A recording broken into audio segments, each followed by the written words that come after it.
भीष्म पितामह कलिकाल में एक भक्त के रूप में प्रकट हुए जिनका नाम था सेन नाई, जो बाल काटते हैं। ऐसे एक नाई के रूप में इनका जन्म सेन नाई भक्तमाल जी में कहते हैं कि वो भीष्म पितामह का ही पुनर्अवतार है।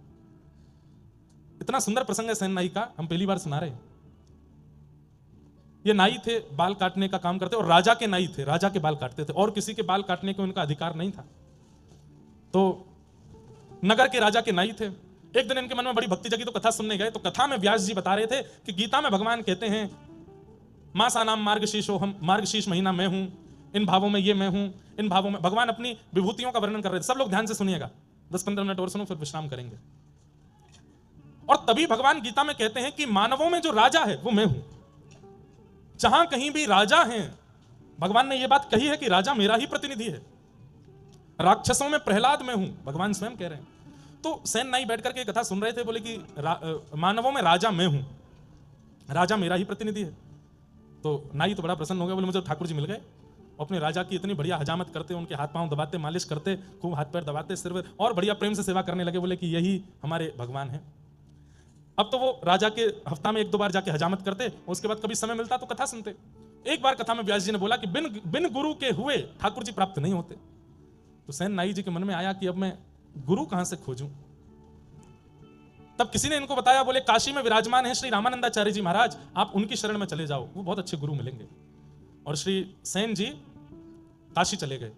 काशी में जाकर के रामानंदाचार्य जी से दीक्षा लेने का खूब प्रयास किया, लेकिन रामानंदाचार्य जी ने दीक्षा किसी कारण से नहीं दी, व्यस्तता के कारण, साधना के कारण। एक बार एक संत इनके पास हजामत कराने आए अपनी, तो ये उनके केश काट रहे थे, मतलब मुंडा कर रहे थे, बिल्कुल सारे बाल उड़ा रहे थे। शिखा छोड़ दी तो संत विरक्त थे, उन्होंने कही शिखा भी काट दो। उन्होंने कहा अरे आप कैसी बात कर रहे हैं, मैं शिखा नहीं काटूंगा, ये तो बहुत बड़ा पाप है। बोले अरे मैं विरक्त हूं, विरक्त शिखा सूत्र नहीं रखते। सेन नाई जी बोले आप जो कहेंगे सब स्वीकार है, पर शिखा नहीं काटूंगा। तो बोले भैया काटनी पड़ती है, हम विरक्त हैं, हम शिखा नहीं रखते। तब अंत में सेन नाई जी ने कहा आप बहुत बड़े संत हैं, बहुत बड़े महात्मा हैं, रामानंदाचार्य जी से बुलवा दीजिए कि शिखा काट सकते हैं तो मैं काट दूंगा। सेन नाई जी ने बड़ी युक्ति समझी कि भाई इसी से गुरु सन्निधि भी मिल जाएगी और इनकी शिखा भी काट देंगे। संत लेकर के रामानंदाचार्य जी के पास गए। तो रामानंदाचार्य जी को ये बात बड़ी अच्छी लगी कि इन्होंने लाख कहने पर भी शिखा काटी नहीं, कितना इनका भाव है। और वो सब भाव देख करके, प्रेम देख करके रामानंदाचार्य जी ने फिर समझा करके जो भी भाव था वो कराया। सेन नाई जी की इस निष्ठा को देख करके उन्होंने दीक्षा प्रदान की, तिलक दिया, नाम दिया, मंत्र दिया। सेन नाई जी बोले आज्ञा करें। बोले आज्ञा यही है, वापस अपने गांव जाओ और वहीं रह के भजन करो। तो सेन और संत जन जब भी गांव में आवे, सब काम छोड़ करके उनकी सेवा करना, ये हमारी आज्ञा है। जो मंत्र दिया है इसका जाप करो, संतों की सेवा करो। सेन नाई जी लौट करके अपने गांव आ गए। राजा ने इनको बुलवाया कि कल हमको एक दूसरे राजा से मिलने के लिए जाना है, सुबह आकर के हमारी हजामत कर दो, मालिश वालिश कर दो, उसके बाद हम स्नान करेंगे, फिर जाएंगे। रात्रि में सब व्यवस्था करके सेन नाई जी सोए। सुबह उठे तो क्या देखा, कीर्तन की ध्वनि आ रही है। और तभी देखे कि अयोध्या से कुछ संतों की जमात दर्शन करने के लिए जगन्नाथपुरी जा रही है और मार्ग में इनके गांव में होकर निकल रहे हैं। तभी गुरु आज्ञा स्मरण में आई कि 100 काम छोड़ के संतों की सेवा करना। सेन नाई जी काम छोड़ा नहीं, भूल गए कि राजा के यहाँ जाना है। संतों को प्रणाम किया, वो कहा हमारे घर चलें, आप सबकी मैं सेवा करूं। संतों के चरण धो रहे हैं, उनको सुंदर वस्त्र अर्पण कर रहे हैं, पत्नी के साथ बैठ के खूब सुंदर उनको प्रसाद पवा रहे हैं। और प्रसाद पाने के बाद संतों से निवेदन किया आप कुछ सत्संग कीर्तन हो जाए। उनमें से एक श्रेष्ठ संत प्रवर, उन्होंने प्रवचन किया, सुंदर कथा सुनाई, सब भावुक हो गए और कीर्तन प्रारंभ हुआ। नाचने लगे सेन नाई और पत्नी, सब बिल्कुल निमग्न होकर के भजन में नृत्य कर रहे हैं, नेत्रों से अश्रु प्रवाह हो रहा है, राम जी का स्मरण कर रहे हैं, गुरुदेव की याद कर रहे हैं। और यहां राजा प्रतीक्षा में बैठा है, मुझे दूसरे राजा से मिलने जाना है। सेन नाई हमेशा समय से पहले आ जाता है, मैं नीचे आके बैठ गया, अभी तक आया नहीं। राजा ने तुरंत कहा मेरी तलवार कहां है, लेकर के आओ उसको। और इस सेन को तो मैं जाकर के देखूंगा। तलवार लेकर के आए, घिसने लगे उसको, घोड़ा बुलाओ मेरा, कहां है सेन नाई का घर, उसके घर चलना है। इतने में ही देखा कि सामने से दौड़ते हुए सेन नाई आ रहे हैं, अपनी पगड़ी संभाल रहे हैं, कभी हजामत का डिब्बा संभाल रहे हैं, कभी धोती संभाल रहे हैं, और दौड़ते दौड़ते आए। अरे महाराज महाराज महाराज महाराज मैं आ गया। तो कहां रह गए इतनी देर? बोले महाराज क्षमा करते हैं, बहुत बहुत विलंब हो गया। बोले नहीं नहीं नहीं, दंड तो तुमको मिलेगा। भगवान भगवान क्षमा कीजिए, आप बैठिए ना, मैं जल्दी कर देता हूं, आपको विलंब हो रहा है।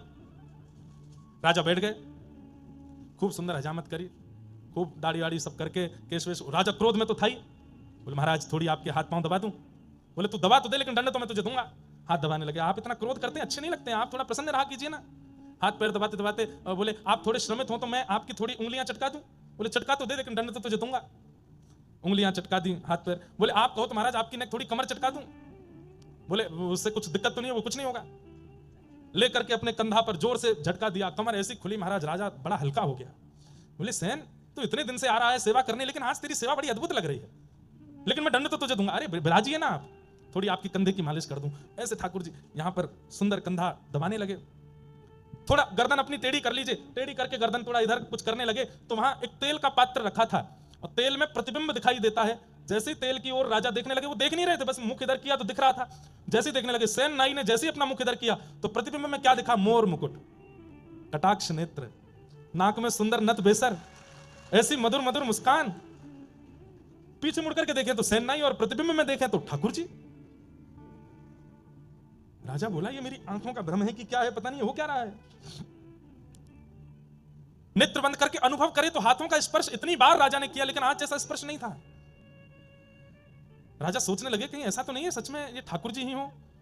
और बस ऐसा कहकर के राजा ने जैसे ही नेत्र खोले तो सैनिक जन खड़े थे। बोले वो सैन कहां गया? बोले वो तो आपकी मालिश कर रहा था, आप सो गए थे गहरी नींद में। तो वो बोला कि अब सब हो गया है तो मैं चलता हूं। वो तो अपनी दक्षिणा लेकर के चला गया।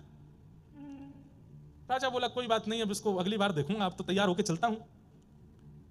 अपने वस्त्र आदि पहन करके राजा तैयार हुए। वहां सैन को पता चला कि राजा ने आज बुलाया था, मैं तो कीर्तन में रह गया।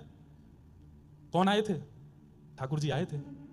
ठाकुर जी भैया हमने बहुत रूपन में देखे, कभी ठाकुर जी नरसिंह भगत बन करके भी गए हैं। ठाकुर जी एक जगह सक्कूबाई बन के पिटाई करवाने गए अपनी, वो एक दिन वो भी कथा सुनाऊंगा।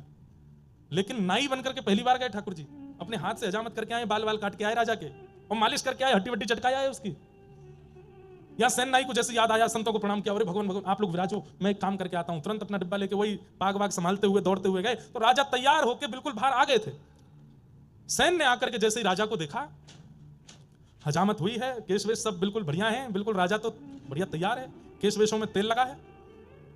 सैन ने आकर के कहा पूरे गांव में क्या, दूर दूर तक शहरों में भी कोई और ऐसा व्यक्ति नहीं जो मेरे अलावा राजा को स्पर्श कर सके। मेरी अनुपस्थिति में कौन करके गया?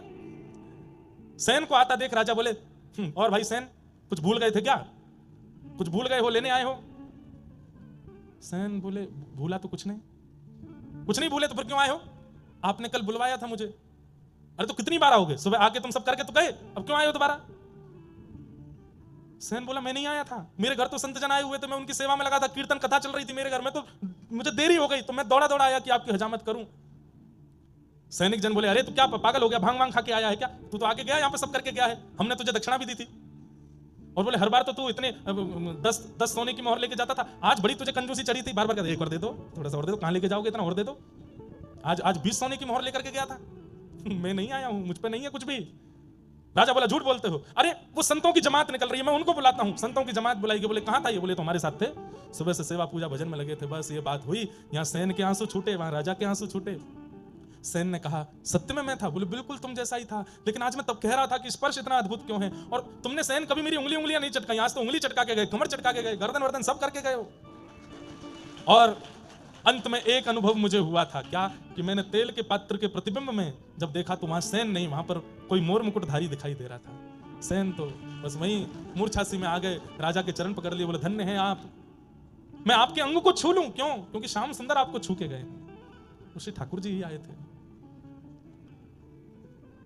राजा ने तुरंत सैन को उठाया, राजा दंडवत हो गए, बोले कि महाराज अब आज से आपको मेरी हजामत नहीं करनी, आज से आपको ये सब क्रिया नहीं करनी है, तो आज से आप मेरे राजगुरु हैं। जिनकी कृपा से ठाकुर जी मेरे भवन में आ गए, जिनकी कृपा से ठाकुर जी का स्पर्श मुझे मिल गया, ऐसे आप नाई नहीं रह सकते, आप तो मेरे गुरु हैं। और उस दिन से सैन जी गुरु के रूप में प्रतिष्ठित हो गए। बहुत अच्छा चरित्र है सैन जी का। ये भीष्म पितामह के ही कलयुग में अवतार हुए श्री सैन जी महाराज।